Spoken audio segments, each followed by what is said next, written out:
Magandang araw sa inyo mga kapugi. Dahil sa palaging maulan dito sa aming lugar, ay pinilig kong tapusin ang bubong nitong ating treehouse. At meron ditong pumunta sa atin para magpahinga. Sipag at syaga lang ang puhunan, bonus na lang ang kapugian. Kung wala ka nito, ay lagi kang talo. Araw-araw na ditong umuulan mga kapugi at laging nababasa ang kahoy ng ating treehouse. Kaya minamadali ko itong lagyan ng mga bubong. At dito sa itaas ng ating kubo, bago ako umakyat dito sa itaas ng bundok, ay nagdala ako ng trapal.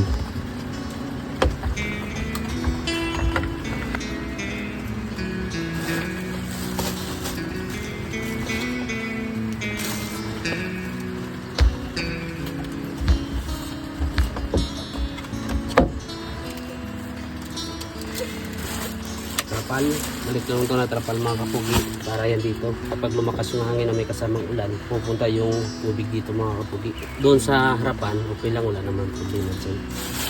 Dito nababasa yung side pa rin natin kahit na may bubong na yung taas. Kaya lalagyan na. Balik lang ito mga kapugi. Napili ko ito mga kapugi sa TikTok.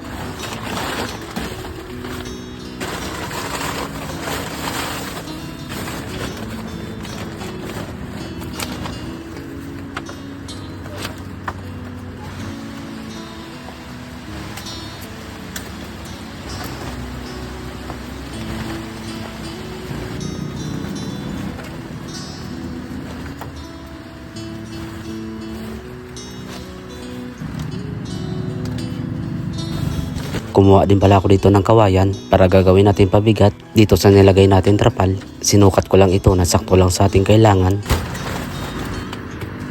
Hindi naman siya papantay kapag ipahalang natin mga kapugi. Ganito yung ginawa natin. Tapos pag wala namang ulan, ganituin na lang natin.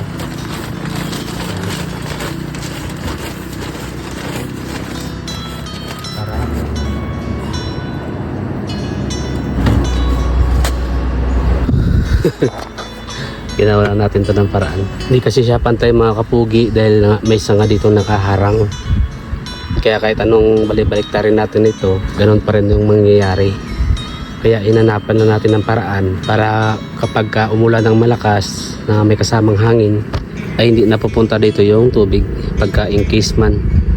Diba? Meron na tayong harang dito ng kwan. Yan lang po yung pakinabang niya mga kapugi. Kapag hindi naman umulan, itataas lang natin na katulad ng ganyan. Maganda na yan kasi sa wala mga kapugi. Mura lang din to yung bili ko na trapal. 124 ito mga kapugi. Buy one take one na bili ko na trapal. Yung isa iniwan ko dun sa bahay. Tapos yung isa dinala ko dito. Para magagamit yan natin dito mga kapugi. Pagkatapos ay pinagpatuloy ko na ulit ang paglagay dito ng tiklad.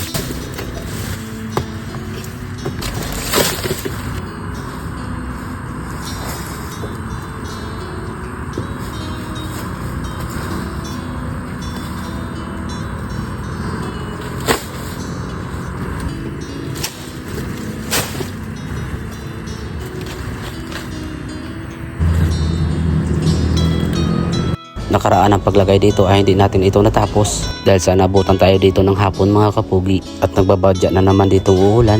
Pero kahit bumuhos man ito ay hindi pa rin ako titigil sa paglagay ng bubong para hindi na nababasa ng ulan itong ating kawayan.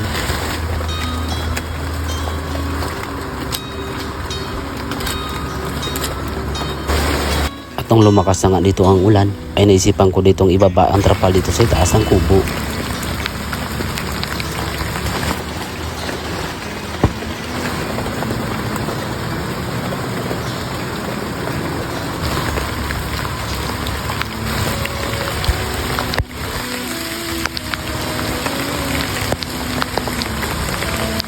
At pinagpatuloy ulit ang paglagay natin dito ng bubong. Pabukso-bukso dito ang ulan at malimit lang din dito ang ating galawan dahil sa basa at medyo madulas ang ating kawayan na pinapatungan.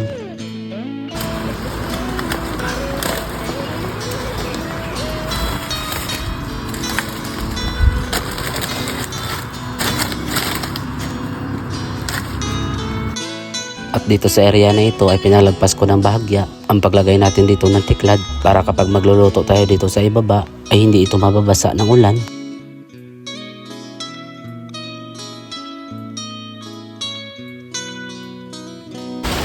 Dahil mataas na yung paglalagyan natin ng tiklad, kaya kumuha ako dito ng kahoy para gagamitin natin patungan. at tinalian ko na din ito para hindi ito dudulas habang atin itong tinatapakan.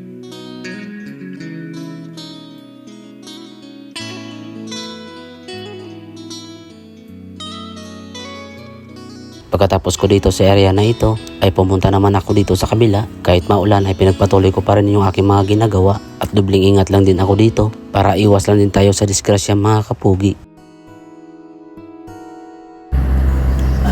Lalagyan pa natin na maiksi dyan mga kapugi para yung kapag humangin tsaka umulan para hindi mapupunta yung tubig dyan mga kapugi. Yan.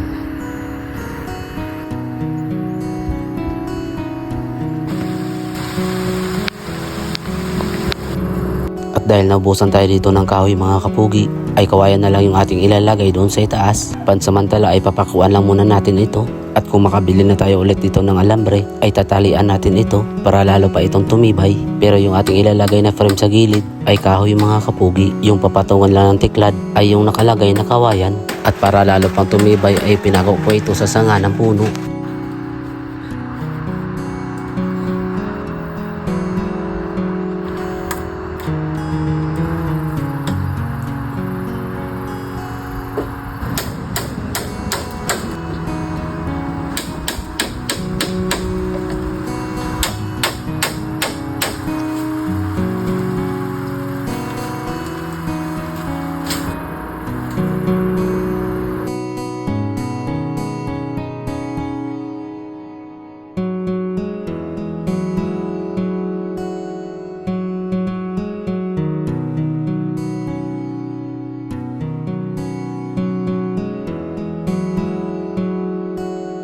Bali naubusan pala tayo dito ng pantali mga kapugi. Pinilit ko lang itong tapusin hanggang doon sa itaas para ako ay makapagpahinga na din. At sakto nung ako ay patapos na dito sa aking mga ginagawa ay pumunta dito yung mga nagkakanggot ng niyog dito sa aking treehouse para dito tumambay at makapagpahinga na din. Mga pamangkin ito ng aking biyanan mga kapugi. Dahil magpapahinga na rin ako dito kaya naisipan kong mag-init na din dito ng tubig. Nagkagatong kasi sila dito ng niyog dito malapit sa ating treehouse. Mainit at mausok kasi doon sa kanilang pwesto. Kaya naisipan na nilang dito na muna magpahinga. Bali doon sa tuktok ng ating bubong mga kapugi ay lalagyan na lang natin dyan ng yero o di kaya ay anahaw para matakpan lang yung pinakaitaas. Ayun na butang nga bar, hindi na magtulo. Kanya mo lang bukas. Maaga pa ho. Server ka na kwa sa daw? Sa SM? Oras na ako. Ang niyog baga? Ang niyog na. Kaya mo yan, kalki. Maka, gusto mo kape na? May baso pa dito ho. Dito baso sa kabinet. Hindi mo sana nawala ang takip daw, naulo. Hindi, doon. Hindi ko alam kung saan kay lumipad ang takip. Kala ko, Dalayo. umakyat ka. Ha? Nagbabagyo. Nagbagyo gani. Kala ko, umakyat ka ng bagyo. Walang takip. Pasado, alauna na.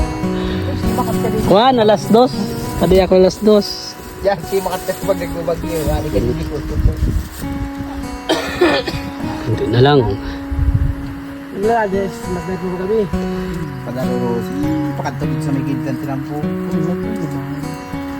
Butang na itong bungguan na Puro udal ka dito na ayo. Hindi daw, dito na ano daw. Pagkabot mo dito, bounce ka, balik ka pa kasi. Pati makita na yung bulod na yun ho na ano yun, kita uno na.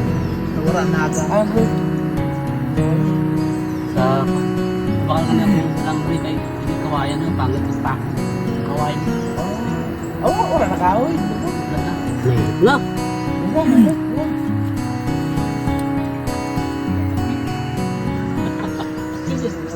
Oops. Ayun. Kaya lang nataklo. Hindi pala. Ang problema ka na kung pagtahon. Hindi. Baldi. Makulo. Ito naman saro.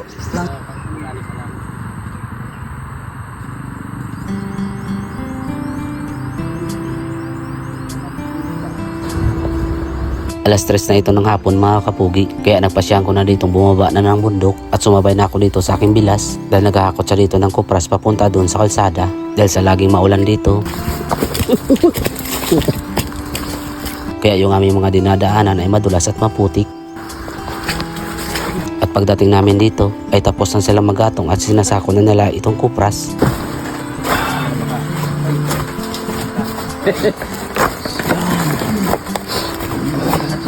kilo hayop. Pero nain para sabihan hindi.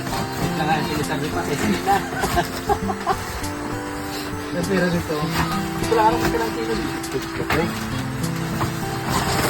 Dahil 7 lahat yung naisa ko dito mga kapugi, sakto ay 7 din kami dito magbubuhat. Kaya isang hakutan na lang at wala nang babalikan. Kaya tumulong na rin ako dito sa paghakot papunta doon si baba ng bundok.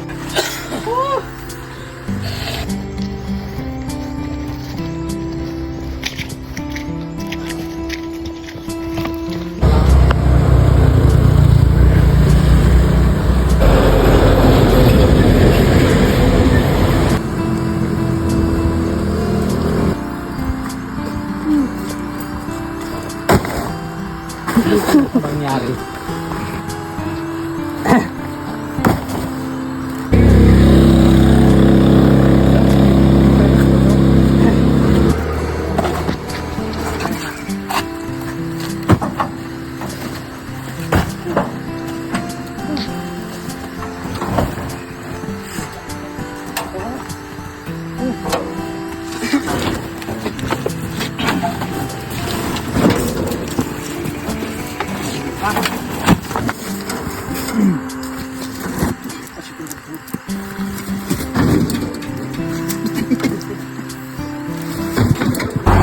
Kaya hindi naman tayo kasama sa kanila mga kapugi, ay nauna na kami ditong umuwi na aking bilas. At kung nagustuhan nyo itong aking vlog, please follow, like, and share naman itong aking page. At pa-comment naman kung saan nakabot itong aking video.